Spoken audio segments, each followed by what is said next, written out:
খবরের হাট ইউটিউব চ্যানেলের একটি নতুন ভিডিওয়ে আপনাদের সবাইকে স্বাগত।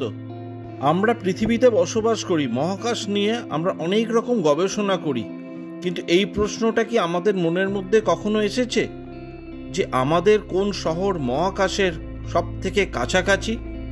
প্রশ্নটা একটু অদ্ভুত হলেও এই ভিডিওতে আপনাদেরকে সেই ব্যাপারেই জানাবো। জানতে হলে ভিডিওটা প্রথম থেকে শেষ অবধি দেখতে হবে। ভিডিও যদি ভালো লাগে তাহলে সাবস্ক্রাইব করতে ভুলবেন না। আসুন দেখে নেওয়া যাক কোন শহর, কোথাকার কথা বলা হচ্ছে। ভিডিও শুরু করার আগে আমি আরেকবার বলতে চাই, মহাকাশের সব থেকে নিকটবর্তী পৃথিবীর যে শহর তার সম্পর্কেই বলবো। লা রিনকোনাডা পেরুর একটি বিশেষ শহর, যা মহাকাশের সবচেয়ে নিকটবর্তী জনবসতিপূর্ণ স্থান হিসাবে পরিচিত। এটি এমন একটি শহর যেখানে মানুষ মেঘের উপরে বসবাস করে, 5100 মিটার উচ্চতায়, যেখানে বাতাসের ঘনত্ব খুবই কম এবং অক্সিজেনের মাত্রা স্বাভাবিকের চেয়ে 50% কম। এই শহরের বাসিন্দারা স্বাভাবিকের চেয়ে 2 গুণ বেশি রক্তকণিকা তৈরি করতে সক্ষম, কারণ তাদের শরীর অতিরিক্ত উচ্চতায় বাঁচতে অভিযোজিত হয়েছে। এটি এমন এক জায়গা যেখানে সোনা খোঁজার জন্য 50,000 মানুষ বসবাস করছে। এখানকার জমি অনুর্বর এবং অক্সিজেনের অভাবে কোনো গাছও বাঁচতে পারে না। এই শহরের দুর্বিষহ পরিবেশ এবং অপরাধমূলক কার্যকলাপ সত্ত্বেও প্রতিদিন শত শত মানুষ এখানে এসে সোনার স্বপ্নে বিভোর হয়ে বসবাস করছে। বিশ্বের অন্যান্য অঞ্চল থেকে প্রায় 3000 মিটার উচ্চতায় এই শহরটির স্থাপন। এটি এমন একটি স্থান যেখানে জনসংখ্যার চাপ এবং অপরাধের পরিমাণ অবিশ্বাস্যভাবে বেশি।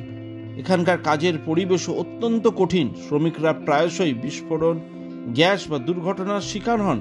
এই শহরটি ডেভিস প্যারাডাইস নামে পরিচিত, কারণ এটি এক ধরনের অবৈধ শহর যেখানে কোনো নিরাপত্তা ব্যবস্থা নেই এবং অপরাধ নিয়ন্ত্রণ করা প্রায় অসম্ভব। এছাড়াও এখানকার মানুষের দৈনন্দিন জীবন খুবই কঠিন। বিদ্যুৎ, গরম, রান্নাঘর বা বাথরুমের অভাব রয়েছে। বাসিন্দারা বেশিরভাগ সময় ময়লা ও আবর্জনার মধ্যে বসবাস করে এবং তাদের গড় আয়ু মাত্র 35 বছর। তবুও এখানকার লোকেরা সোনা খোঁজার স্বপ্নে বিভোর হয়ে এই কঠোর পরিবেশে বেঁচে থাকার চেষ্টা করে। এখানে শ্রমিকদের জন্য কাজের পরিবেশ ভয়াবহ। 30 দিনের বিনা বেতনে কঠোর পরিশ্রমের পর তারা একমাত্র তাদের শারীরিক শ্রমের বিনিময়ে মাত্র কিছু আকরিক নিতে সক্ষম হয়। তাদের উপার্জন প্রায়শই অতি নগণ্য। তবে আশায় তারা এখানে কাজ করতে থাকে, প্রত্যাশা করে যে একদিন হয়তো তাদের জীবনের ভাগ্য পরিবর্তন হবে।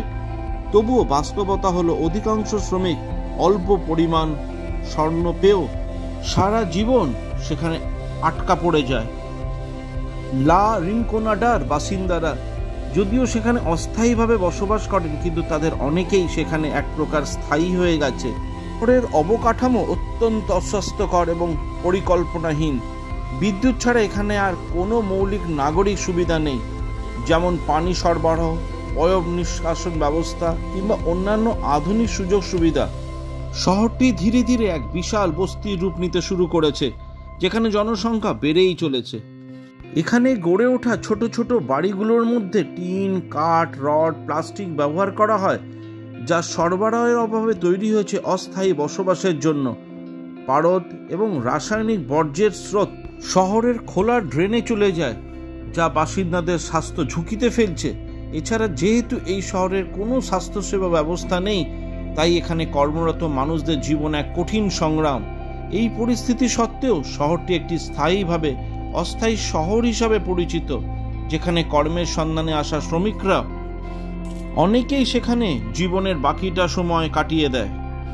লা রিনকোনাডার অর্থনৈতিক কাঠামো এবং জীবনযাত্রার মান এক বিরল এবং অস্বাভাবিক অবস্থার সৃষ্টি করেছে। এখানে স্বপ্নের পর স্বপ্ন খোঁজা হয়, কিন্তু বাস্তবতা হলো এটি নিঃসঙ্গ এবং দুঃখজনক চক্রের মধ্যে আটকা পড়া। এখানকার মানুষ একদিকে স্বর্ণের প্রলোভনে ছুটে আসে, অন্যদিকে অপরদিকে বিপদে, দারিদ্র্য এবং হতাশা তাদের জীবনকে শাসন করে। আজকের ভিডিও আর বেশি দীর্ঘায়িত করব না। যদি ভালো লেগে থাকে তাহলে অবশ্যই লাইক, শেয়ার ও কমেন্টস করবেন।